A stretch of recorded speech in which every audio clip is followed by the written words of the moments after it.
मानवीय मूल्यों की सबसे ज्यादा गिरावट और संवेदनाओं की सबसे ज्यादा गिरावट अगर देखी जा रही है तो वो युवा पीढ़ी में देखी जा रही है। महाराज श्री, प्रोफेशनल तो हैं लोग, लेकिन प्रोफेशनल उनको अपने प्रोफेशन में होना चाहिए, मानवीयता में प्रोफेशनल नहीं होना चाहिए। युवाओं के लिए आपकी तरफ से क्या प्रेरणा है? पूज्य महाराज।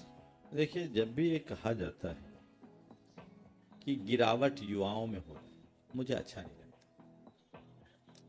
मैं पूछना चाहता हूं, आप युवाओं में गिरावट बता रहे हो, बड़े कितने सुधरे? क्या बड़े सब सीधे साधे हैं? बड़ों में गिरावट नहीं है। मुझे तो लगता है कुएं में ही भांग पड़ी है, कोई नहीं बचा।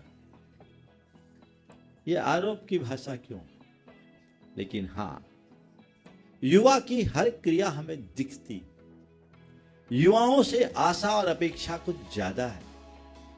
तो युवाओं से होने वाली आशा और अपेक्षा के कारण हम उनमें एक बड़ा बदलाव देखना चाहते हैं, और जब वो नहीं दिखता तो हमें भटकाव नजर आने लगता है, और उसी भटकाव को हम गिरावट की दृष्टि से देखने लगते हैं। मेरा ये कहना है कि ऐसी स्थिति में हमें बहुत व्यापकता से सोचने समझने की जरूरत है। युवाओं को कोसने की जगह उन्हें सही दिशा में नियोजित करने का प्रयत्न करने की आवश्यकता है। उन्हें सही प्रेरणा देने की जरूरत है, उन्हें मार्ग दिखाने की जरूरत है।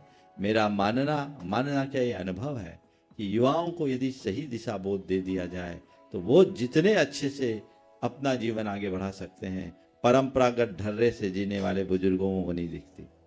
जहां तक प्रोफेशनलशिप की बात है, प्रोफेशनल लाइफ एक अपनी लाइफ होती है, पर फैमिली और पर्सनल लाइफ अलग होती है। वहाँ हम हर बात को जोड़ घटाव से नहीं चला सकते।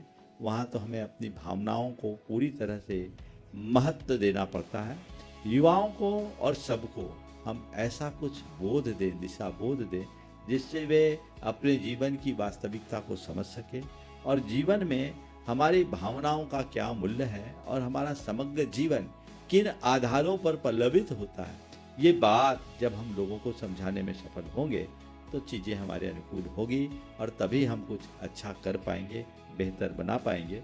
तो उस बेहतरी के लिए युवाओं को प्रशिक्षित करने की ज़रूरत है, उन्हें जागृत करने की ज़रूरत है। उन्हें ये बात बताना बहुत ज़रूरी है कि हमारे पूरे लाइफ का मैनेजमेंट कैसे होगा। केवल अब युवाओं को आप दोषी बताते हो, पर उसमें दोषी मैं अभिभावकों को मानता हूँ। आपने शुरू से उन्हें केवल पढ़ाई करो, पढ़ाई करो, पढ़ाई करो, कॉम्पिटिटिव एग्जाम की तैयारी करो, एग्जाम करो, जॉब हो, अच्छी जॉब, अच्छा पैकेज। आपने अपने युवाओं की परवरिश इस तरह से की।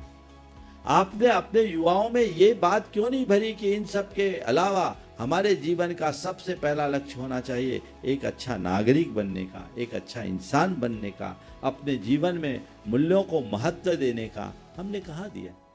हमने उनकी पूरी परवरिश उस दिशा में की, और फिर जब उस दिशा में आगे बढ़ जाते हैं तो हमें लगता है युवाओं में बड़ा भटकाव है, युवाओं में बड़ी गिरावट है। मानता हूँ ये गिरावट अच्छी नहीं है, चिंता का विषय है। युवाओं को आगे बढ़ाना चाहिए, लेकिन हमें प्रारंभ से बचपन में ही वैसी प्रेरणा देनी चाहिए, बचपन से, और युवाओं को विशेष प्रेरणा दें ताकि उनमें ठहराव आ सके।